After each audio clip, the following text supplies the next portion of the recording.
The next area we're going to be talking about is adding and subtracting polynomials, multiplying polynomials, and talking about putting them in standard form, degree, lead coefficient, and classifying them by the number of terms. The first thing you got to know when we're dealing with polynomials is standard form. Standard form is putting the terms in order from highest exponent to lowest exponent.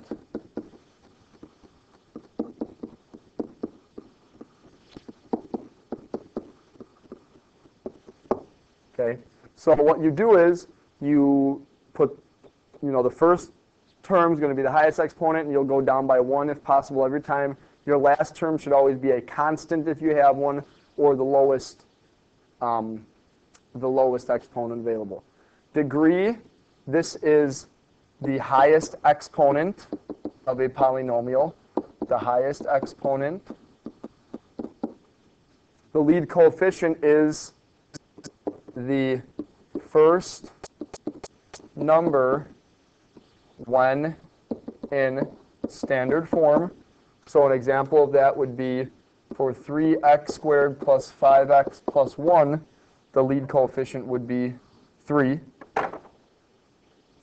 Number of terms is you count how many the terms are, okay, and then by that you have a monomial for 1, a binomial for 2, a trinomial for 3, a quadrinomial is 4, and a polynomial is 5 or more. There's also a way to classify by degree. You would say it's constant, linear. There's constant, linear, quadratic, cubic. So those are the main definitions you need to know about this. So as we get into a couple examples here, these say classify the polynomial by degree and number of terms and find the lead coefficient. So in our first one, our degree, since this is a 1 there, is going to be linear. The number of terms, I count 2, so that's a binomial. And my lead coefficient would be 3. For the next one, the degree, because the highest exponent is a 2, would be a quadratic. The number of terms, I count 1, 2, 3, so that's a trinomial. My lead coefficient would be that guy right there, which is -1. Number 3 here, since this is 6, there's no degree, so this is just what we call constant. Number of terms is a monomial, and the lead coefficient is 6. So that's how you go through simple things like that. Now when we get into simplifying them, the main thing you got to remember when you simplify is only combine terms that have the same exponential values. So when we see problems like this in parentheses, you know that whatever's out front of a parentheses, you have to distribute. Okay, well, out front of this one is nothing, so it's x squared plus 2x minus 1. When you distribute a plus sign, technically that's a positive 1 you're multiplying it by. So nothing changes. We have plus 3x minus 4x squared plus 2. Now all you're going to do is combine like terms. So I know x squared minus 4x squared gives me negative 3x squared. I know that 2x plus 3x gives me positive 5x. And similarly, I know that negative 1 plus 2 gives me positive 1. And there's my answer. Again, if you follow that order that I did it in, your answers will always be in standard form, because if you start by adding the highest exponent, then the next smallest, and the next smallest, etc., your answer will naturally be in standard form. Number 6 is a little different here, because I have nothing out front here, so I distribute a 1. Nothing changes. Negative 2x squared plus 4x minus 5. When I distribute that negative sign, it's technically a negative 1. So what's going to happen is all the signs will change. This will become negative 3 plus 7x minus x squared. Well, now we can get into our combining of like terms. Negative 2x squared minus x squared gives me negative 3x squared. 4x plus 7x gives me positive 11x.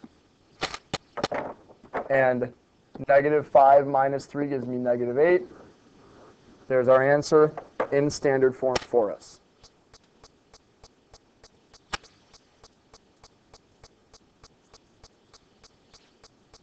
All right, so let's get into multiplying some of them here.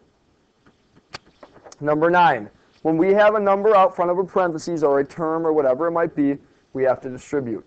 So I distribute here, I get 3x squared minus 9x. The common mistake is for kids to forget to multiply it to the back term. So you always have to remember, that's why I draw the lines here, multiply it to both. In number 10, it's a little bit tougher of a problem. There's now 3 things we have to multiply it to. I like to draw the lines there just so we make sure that we know what it's multiplying to. Well, this gives me negative 12x to the 4th. Negative 3x times negative 3x squared is going to give me plus 9x to the 3rd. Then I have minus 9x squared. There's our answer. Okay. These ones here, there's different names for it. There's FOIL, there's double distribution, and then you can also use the squares, algebra squares, to multiply.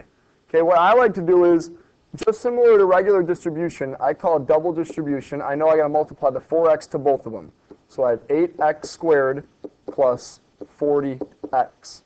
Okay, well then I know I also got to multiply that negative 5 to both of them. So negative 10x minus 50.